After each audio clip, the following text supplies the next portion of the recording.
रिजवान अहमद तो मत बोलिए, ये शोहेब जमाई को पसंद नहीं है। जय हिंद, वंदे मातरम। अभी किसी साहब ने जहालत की प्रकाष्ठा पार कर दी। उन्होंने कहा कि ये जो हिंदू मैरिज एक्ट है ये भी तो पर्सनल लॉ है। ये जो हिंदू मैरिज एक्ट है ये मॉडर्न लॉ है, और हिंदू कोई भी कोडिफाइड लॉ किसी भी सनातनी संस्कृति या थियोलॉजी से इंस्पायर्ड नहीं है। जैसे मुस्लिम पर्सनल लॉ है, पारसी पर्सनल लॉ है, क्रिश्चियन पर्सनल लॉ है। तो टीवी पर बैठकर खुदा के वास्ते कानूनी ज्ञान न दिया करो, सब गलत देते हो, पहली चीज। अब आगे चलते हैं।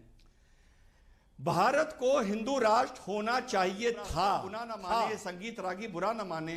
अब गंगा से बहुत पानी बह गया, पूरी नॉर्थ ईस्ट की डेमोग्राफिक्स बदल गई। पंजाब का सोचने का तरीका, बहुत सा अफसोस की बात है, बदल गया। आज मुझे लगता है कि धरातल पर यह चीज इंप्लीमेंट नहीं हो सकती, लेकिन यह सनातनियों की बदकिस्मती है। बदकिस्मती इस दुनिया में यह एक ऐसी मान्यता है, माफ करना मेरे हिंदू भाइयों, बदनसीब जिनको आज तक पृथ्वी पर अपना एक मुल्क नसीब नहीं हुआ। यहूदियों को हुआ, बुद्धिस्ट को हुआ, ईसाइयों को हुआ, मुसलमानों को हुआ। बंटवारा हिंदू के लिए इतना हानिकारक सनातनी के लिए नहीं था, जो सन 50 में हिंदू को एक ऐसा धोखा दिया गया कि इस बदनसीब, बुरा ना मानिएगा, पांचवी बार बोल रहा हूं, पांचवी बार, बदनसीब सनातनी क्यों बोल रहे हैं आप बार बार हिंदुओं को बदनसीब? नहीं, मेरा काउंटर क्वेश्चन है सर इसके ऊपर। रिजवान अहमद, आपने 1.25 मिनट बात रखी अपनी। मेरा काउंटर क्वेश्चन है, क्यों बार बार आप बदनसीब बोल रहे हैं? क्या कारण है बदनसीब बोलने का? कारण सुनिए, अब सुनिए।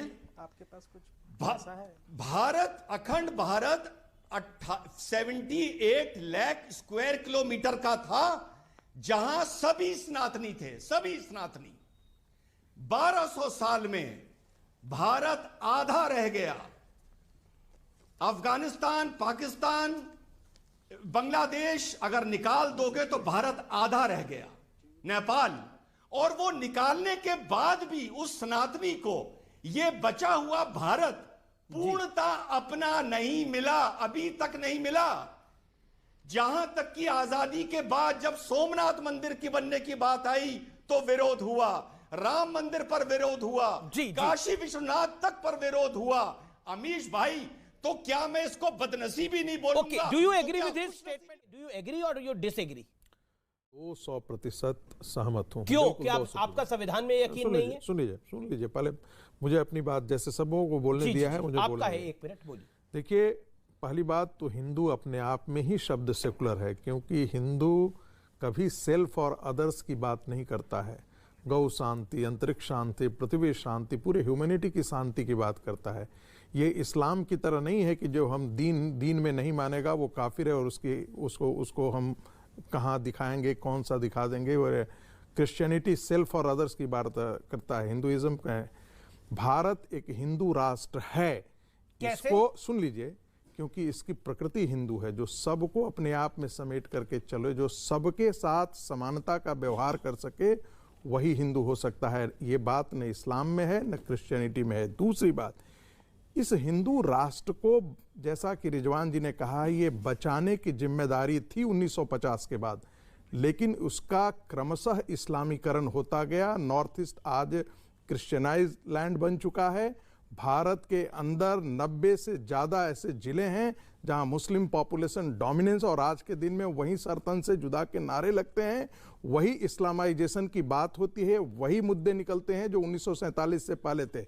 इसलिए ये वैसा ही है जैसे गुलाबों की वाटिका में बेल और बबूल आकर के खड़े हो जाएं। जी। वो उससे इसको अब बचाने की जिम्मेदारी आ गई है। एक मिनट उदित राज कुछ कहना चाहते हैं। सुन लीजिए, जैसे कहा जाता है ये हिंदू राष्ट्र क्यों?